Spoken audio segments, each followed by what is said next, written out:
Hi, I'm Stuart. This is my van. It's a Ford Transit 24 plate L3H2. So I'm going to do a review of the SRNE Ecosystem from Skienergi. It's made by a company called SRNE in China. This is the system here. So just some disclaimers for you. I received a very small discount at the beginning from Skienergi, who have been amazing.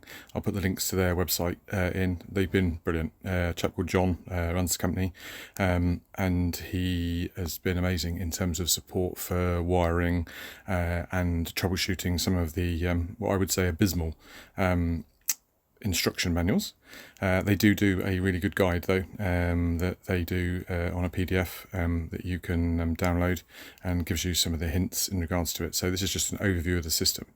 As I say, they've been brilliant. Their website is this one, skienergi.com, and I've used one of their batteries there, as well as the Skienergi SRNE Ecosystem. The only Victron part I've used is the links distributor. They don't do something to replace that. So you'll forgive the wiring. Some of the cables I haven't cut down to length yet, and I'm just waiting for the furniture to be fitted to box it all in. So I'm going to be doing that. I'm recording this on my phone to allow me to show you the app and some of the features in lifetime. So total cost of the system for me, for everything, has been about £1,400. Just go through the component parts then. So this is called the CU2, which is essentially the brain. This here controls a lot of the switching and connects to the individual devices. But that's the brain, and it has a touchscreen, which is a bit dusty. You can't see it perfectly in here, unfortunately, but you can just see there's a picture of a van, and I'll try and clean that up and show you off of the app. But essentially the touchscreen controls all of the switches and things like that, and I'll go into that in a bit more detail in a minute. But those two really need to be used together. This is a switching unit as well as the brain, so you do have to have a 12 volt for some of the smaller stuff. I've also got this one here, which is the SAA 1250. This is essentially a MPPT. It is a DC to DC, and it is also an AC charging unit. It covers all three of those very intelligently. I'm quite impressed with that bit of kit. Excuse the wires on top, that's the garage lights that will go inside when I've covered it all up. But yeah, that's the SSA 1250, and it's one really good handy box that replaces the need for three different items. I was a little bit concerned to start with in regards to having one unit for them all, but it makes the switching really, really good. I'll apologise again if my camera keeps switching off, but hopefully the app will be useful. This here then is the DB12. So this is essentially another fuse unit. So this controls my bigger stuff. There's fuses hidden underneath that panel, and it allows you to have things on permanent live, or it allows you to have things on switch live. And by having that box as well as the brain, allows you to have 12 switches across the bottom there, controlling the items in the van, as well as on the thing you can have 6 switches, which are those green plugs underneath there. So I've got some of my smaller stuff on those. A lot of the stuff is going to be on permanently on, as well as then the main switches along the bottom. So that's the DB12. At the moment it's got one power in and one positive and negative.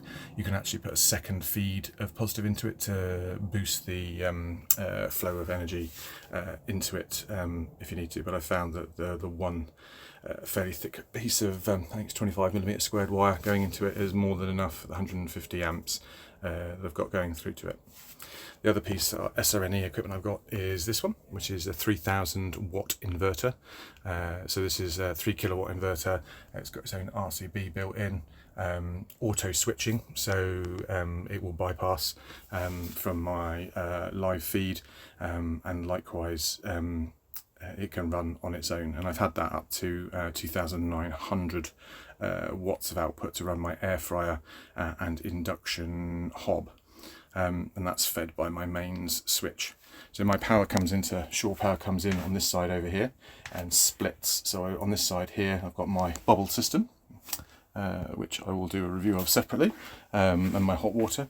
But essentially my mains power comes in, and then I've got a feed off of that which runs with the silver box, which is a switch which runs my bubble 240 volts, and essentially all that box does then is runs an outside socket and then splits the current to serve as a permanent mains feed when you only works when you're on a campsite, and then it runs a wire over to the second consuming unit which feeds into my inverter, and that means that when I plug into shore power then it bypasses the inverter.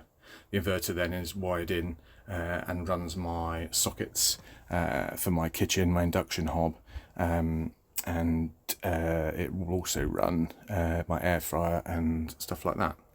So it's really good. I say it hasn't been out without its problems, but the problems are due to the manuals that come with the devices. They just a lot of time make no sense.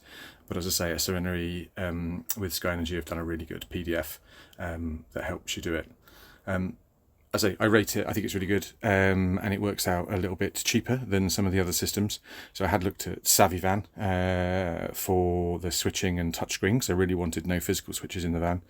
But the SRNE system just works really smoothly. It connects to everything that it needs to do and talks to everything. So you can use the touchscreen, and we'll go through the features of that in a second, but you can also use the app. So switching to the app, hopefully this works on the screen. All of my devices come up, so you can see there that I've got a shunt actually, which I missed. So my shunt is down there, pretty much the same as a Victron one, but again connects to everything and monitors what needs to go on. So back to the app. So I've got a shunt, I've got the DB12, I've got my inverter, my DC-DC charger, and then the master CU2. Screen doesn't show up on here, it doesn't need to. So you can connect to everything through Bluetooth, or you can connect via Wi-Fi, which is a lot more stable. And what that does is it allows me to access the van anywhere. So a lot of people ask about monitoring their vans when they're in storage and monitoring the batteries and the state of the battery when you're elsewhere, and this allows you to do that. So this is what the app looks like. So a very similar picture of the screen. You can customize that image. You can actually take a picture of your own van, the same orientation, use ChatGPT to clean it up into a white background, and then basically you can change the image to be of your own van, which is quite a nice little feature. Sad, but I quite like that. So it allows you to look, so you can see at the moment the sun is behind my house, so it's not very strong today. I've got 450 watts of solar on the roof, and I'm drawing in 140 at the moment. Currently got 126 watts of DC load, so I can see that my lighting that's on my strip lights, amongst other things, are pulling a bit of power. But you can see that I'm getting 139 in. And with the conversion that I'm only actually drawing 26 watts from my battery at the bottom there. State of charge of the battery looks 100%. Got 14.38 volts, drawing 1.86 of current, which is really good. I've got no DC in. That comes live when I use the van. So I've got it on intelligent DC to DC, so it compensates for the stop-start. So that's just the app. One thing I missed is the battery. So this is Skienergi's own battery, which is 12.8, 460 amp hour leisure battery, the core one. So it's Bluetooth, and it has got a heat pad. So again, it comes with its own app, which is really handy. So this is Skienergi's app. It'll give me the battery. So there's 100% charging, and you can see whether it's discharging or not discharging. And at the moment it's pretty much idle because it's not doing anything, because most of the power is coming from solar. But it's really good. It's a basic app, but it does everything that you need it to do. The 460 amp hour battery kicks out 240 amps max current. which allows you to use it with the 3000 watt inverter. I did have a smaller battery to start with, which only kicked out 200 amps as a maximum current, and that wouldn't get past 1800 amps, so 1800 watts of power. So I could just about turn on a few of the bits, but upgrading the battery and having that extra amp flow has really made the difference. It makes everything work. The only other thing I've got a Netgear Nighthawk Wi-Fi router that's on 4G, which is really useful to have in the van. So it'll give me Wi-Fi in the van, but it also allows the CU2 to connect to it. And as I say, I can park this van anywhere I want in the world, and as long as I've got phone reception, I can monitor the van from home, and it will do the firmware updates and so on and so forth. So having a look at the screen, I'll just unstick it. So that should give you a better view of the screen. So you can see on this one here, I've got again a picture of the van, which I can change to my van when I get time. Along the bottom there, so I've got my various switches, and you can program all those, change the icons, turn them off and on, permanent feed. So I've got my hot water, my diesel heater. The one that's orange there is the power that goes to the CU2. I've got my fridge, I've got my USB sockets and power, I've got my pump for my water, TV, and then I've got my garage light, my strip lights for the main thing, my shower light, my reading lights, and the max fan. Also on here you can control. So what I can do with this button here that says all lights, at the moment it says all lights, sometimes it'll say all power depending on what settings you've got. So at the moment it's set for all lights, so when I press it, I can pre-program it, and you can hear in the background my max fan has come on. And you can pre-program what that button does. So if you go into the settings, which I'll look at in more detail on a video on this, you can pre-program what comes on at the touch of one switch. The other switch you've got is for the inverter. So again, I can turn on my inverter remotely, and I can do that from the app as well. And you can see that my inverter's come to life there, and it should go green. In the back there is a green LED there, which means it's all working, and then that will draw power, and it will charge it. So the other thing of note is that that power socket there is for the SAA 1250. That power socket there only works when we're on shore power, so it's wired from the other side of the van, doesn't work off the inverter. One of the things I found is that obviously you do not want the inverter charging that, because it messes with the settings. Back to the screen then, as I say, you can see my 180 watts coming in now on my solar. I've got 143 load, so it's not taking anything from my battery. I love the little glowy lights, so you can see that solar's coming into my battery, it's going out to my DC to DC, and you can see now it's flowing out to my inverter, which I will turn off. Back to the screen. So you can see my battery and all the power settings, so it's really quite handy. I quite like it, and I'm going to mount that up when you come into the door, so I'll be able to walk into the door of the van and touch it, and the aim is to have no real physical switches within the van. Also wired into the CU2 then are my tanks and my temperature. So when you buy the device, it comes with 2 thermometers. They're that far left black pin. One is just sat there for the moment down the bottom, which is the internal temperature. The other one runs outside my van down there to get the outside temperature. So you can see that it's 34 degrees outside, and it's a bit cooler in the shade in my van. Got my grey water tank wired up. Again, you can buy those from Skienergi to fit into your water tanks, which are underslung. And my 100 litre freshwater tank is at 100%.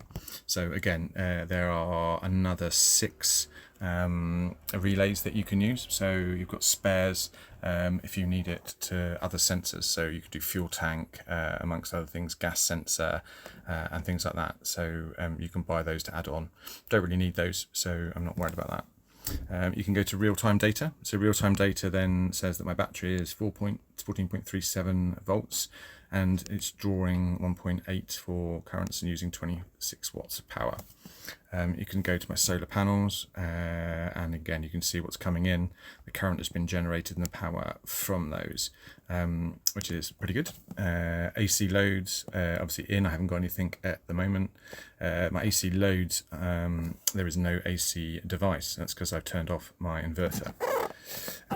DC in, again, that is when the van is running and using the DC to DC function. And then my DC loads, there, so you can see at the moment I'm drawing 9.88 amps of current, 142 watts. I found it very difficult to actually run down the power on this battery. It's massive, and is really good, I've got to say. So yeah, that's one of the functions. It will tell you what devices are linked to it. So at the moment, you can see that wired into this brain CU2 is my DB12, my big Fusio board, my shunt, and my DC charger. And what you can't do is do anything with these. It's just showing you what's connected. If I go back to the app, this is the van, so it's at 11:53 on the update time at the top, but it's 12 o'clock, so that will update any second. There you go. So it updates every sort of 20 seconds. And on here though, I can go to devices. I can see the same devices that are linked, but on this one then I can go in, I can program, switch my switches on and off, and change all the settings in those if I want to. I've got my fuel tank, which I haven't got a sensor for. I've got my temperature there. I've got my water tanks there. And I can go to my switches and I can look at the devices. So it's pretty good. And as I say, if you go into album, this is where I can add pictures and make the van my van. So again, it's really responsive, and as I say, you can tweak and turn anything on and off as long as you're on a Wi-Fi, which is why I've got the Netgear in there. So yeah, it's pretty good in terms of comparative price. So at the moment, you can buy this screen on their website. If I go back to that, if I go to their website, go to brand and go to RV collection for SRNE. You can see all the different devices, and there's loads that are compatible. So if you don't want a 3-in-1, you can have a 2-in-1, or you can have solo devices. You can have an inverter charger as well as basic chargers, all the sensors. But one of the things they do is this starter package here, 365 quid, which gives you the screen, the brain and the shunt. And that's a really good place to start. And that could be pretty much retrofitted to any van, even if you've got pre-existing electrics. So a screen and a switching brain that allows you to have a touch screen and monitor all of your system and power for 365 quid, I think is brilliant. What's even better value, in my opinion, is the complete solution. So for 695 quid, you get the screen, the brain, the shunt, and you get the 3-in-1 MPPT DC to DC and AC charger. And I think for that cannot be beaten on price. You can buy the Victron stuff, which I've had in plenty of other vans, but I think that is an amazing value. And as I say, you can then buy the separate bits. The DB12, 297 quid, which seems quite a lot. Hindsight, whether I would have bought it or not, I don't know. But yeah, giving me the 12 physical switches and selecting whether they're live or not live has been a real difference. So it's all on there.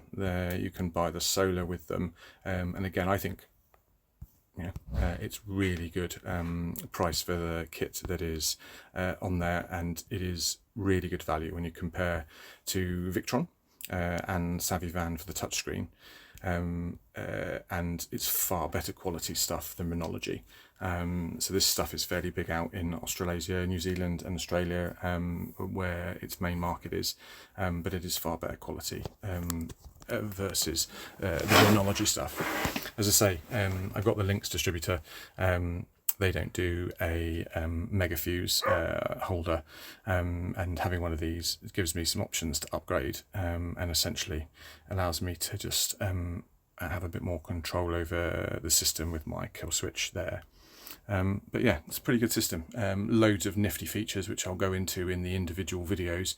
But if you're looking for an alternative that is better quality and more functionality than Renology, saves you some money on Victron and gives you the switching that Victron doesn't give you on the touchscreen, and is, I would say, a bit cheaper than SavvyVan, then I think this is a really good value system. So if you're interested and you've got questions, then pop me a question. If not, then speak to John Hall at Skienergi, and they'll be able to answer any of your questions. So I've got a bit of tidying up to do. Things that I have done to modify it is that I've swapped some of the cables that came with it. So the cables that came with it were flat Ethernet cables, and I've swapped some of those cables, so I've got different colours, knowing which goes to which device if ever I need to unplug them. I had to add the 12-volt unit, fuse unit, separately, and I've got my really lightweight stuff on that. So I'll tidy up all those wires, and because they're just excess at the moment, I'm going to feed those back into the holes behind. But I've got plenty of capacity if I want to add more stuff on that. The other things that I've done is, I don't know if you can see these little thumb screws. It came with really tiny little screws, which are a bit of a faff. Not that you ever need to take it off, but they're really tiny little screws. I think I lost one within about 2 minutes, so I replaced those with some thumb screws, which were £2 for a pack of 10 off of Amazon. And I did the same to, apologies, the DB12. I changed those to thumb screws. Again, I've not really needed to go back into there, but at some point when the furniture comes back, at the moment every single thing within my van is switchable. But I think that once I've had the furniture fitted and I've used the van for a couple of weeks, then I'll probably put some of the things to live as permanent feeds. But I wanted to give myself the most options to start with. So I say, yeah, good value, good quality, and if you want help, then you'll get plenty of it. They've been amazing. So only tip from me, make sure your crimps are solid, go for decent sized wires, but as I say, if you want a decent system that is a bit fancy, allows you to switch everything on and off, comes with lots of things as standard, you have to pay for extra on something else, then it's really worth it.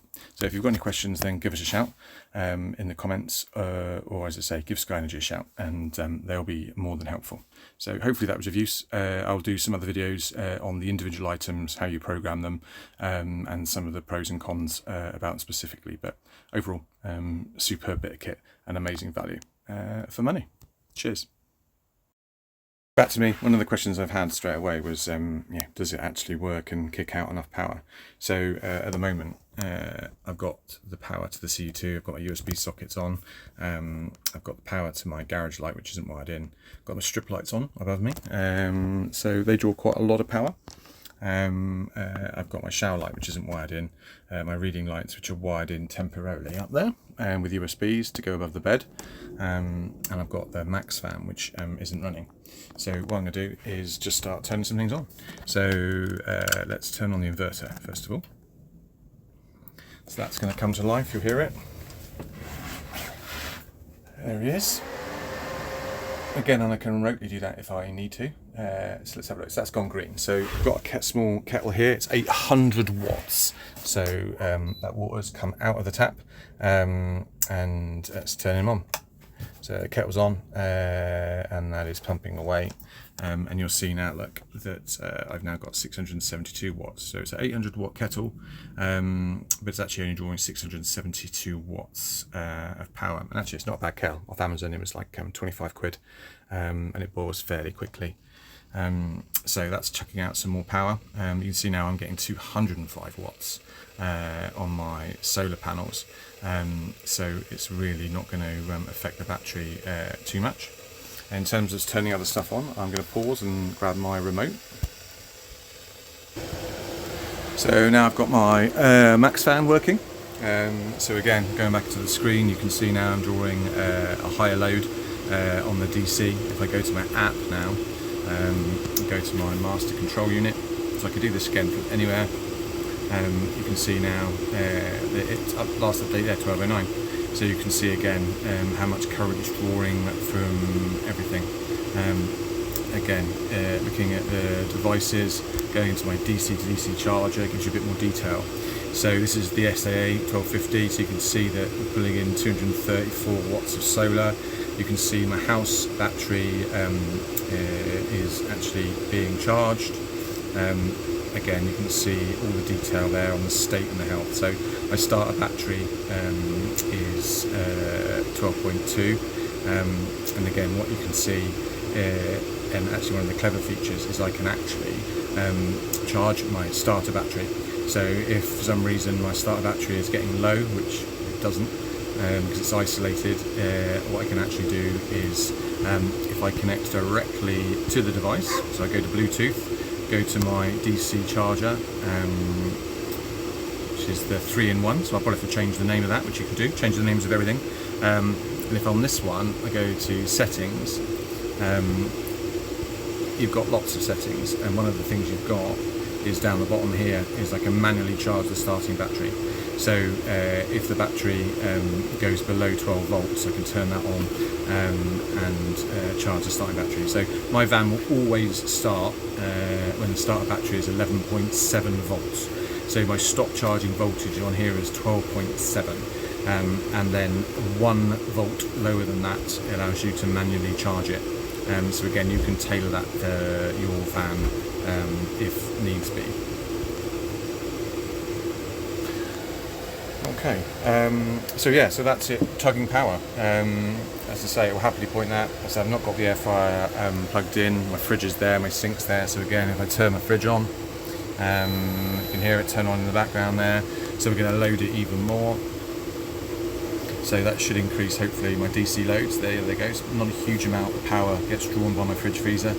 But that's the bulk of the stuff on. So, you know, I'm boiling the kettle, I've got my lights on, I've got my USB sockets on, I've got my fridge on. So for the bulk of it, with 400 watts plus of solar on the roof on a good day, then I've got plenty of power. And as I say, I've had it up to 2,900 on the AC loads, and it works perfectly. So yeah, that's it, live and working and boiling my kettle away over there.